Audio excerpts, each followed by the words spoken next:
सभी लोगों को नमस्ते और मेरा नाम है पंडित सीमा मिश्रा।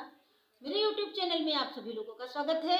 और रामायण से अध्याय है विनाश काले विपरीत बुद्धि, 10वां अध्याय आप लोग सुनिएगा। युधिष्ठिर के यज्ञ की धूमधाम से दुर्योधन और भी जलने लगा। द्रौपदी की व्यंग्य की बोली उसे स्वप्न में भी भूलती नहीं थी। वह बदला लेने की सोचने लगा। आखिरकार उसे एक तरकीब सूझी। उसने युधिष्ठिर को चौपड़ यानी कि जुआ खेलने के लिए बुलावा भेजा।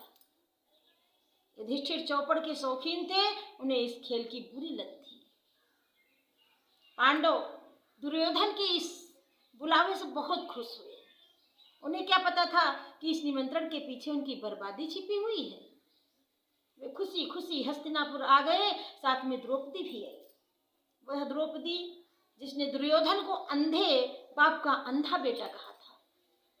युधिष्ठिर ने पहले तो खेलने को मना कर दिया, लेकिन दुर्योधन का मामा शकुनी बहुत चालाक था। उसकी बातों में आकर युधिष्ठिर खेलने के लिए तैयार हो गए। भरे दरबार में खेल जमा। दुर्योधन की ओर से उसका मामा शकुनी खेलने बैठा। शकुनी दुष्ट और चालाक था। यद्यपि युधिष्ठिर इस खेल के कुशल खिलाड़ी थे, लेकिन ठीक ही कहा है कि विनाश काले विपरीत बुद्धि। जब विनाश होने वाला होता है उसी प्रकार की बुद्धि हो जाती है। तो आदमी की बुद्धि नष्ट हो जाती है। युधिष्ठिर खेल में हारने लगे। पहले रत्नों की बाजी लगी, फिर सोने चांदी खजानों की लगी, उसके बाद रथों और घोड़ों की लगी। तीनों दांव युधिष्ठिर हार गए। फिर उन्होंने नौकरों चाकरों को दांव पर लगाया, उन्हें भी हार गए। लेकिन युधिष्ठिर का खेलने का चस्का न छूटा। जुआ की लत कितनी बुरी होती है यह युधिष्ठिर के जीवन में देखने को मिलता है। युधिष्ठिर बाजी लगाते गए, हारते गए। पहले भाइयों के शरीर के गहने हारे। नकुल, सहदेव, अर्जुन, भीम को बारी बारी से दांव पर लगाया, उन सब को हार गए। लेकिन युधिष्ठिर की जुआ खेलने की इच्छा भरी नहीं। वे अपने को भी दांव पर लगा बैठे। शकुनी के कारण वह पांसा भी उल्टा पड़ा। युधिष्ठिर अपने को भी हार गए। शकुनी खुशी से चिल्लाया, पांडव दुर्योधन के गुलाम हो गए। सभा में कोलाहल मच गया। जुए के नशे में चूर युधिष्ठिर फिर बोल पड़े, चलो इस बार मैं अपनी पत्नी द्रौपदी की को बाजी में लगाता हूँ। आह, क्या बात है। युधिष्ठिर उससे भी हार गए। फिर क्या हुआ था?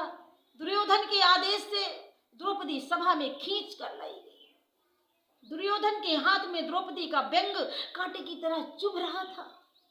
अब उसे बदला लेने का मौका मिला है। उसने अपने भाई दुशासन को पुकारा। सभा के बीच द्रौपदी को नंगे करने को कहा।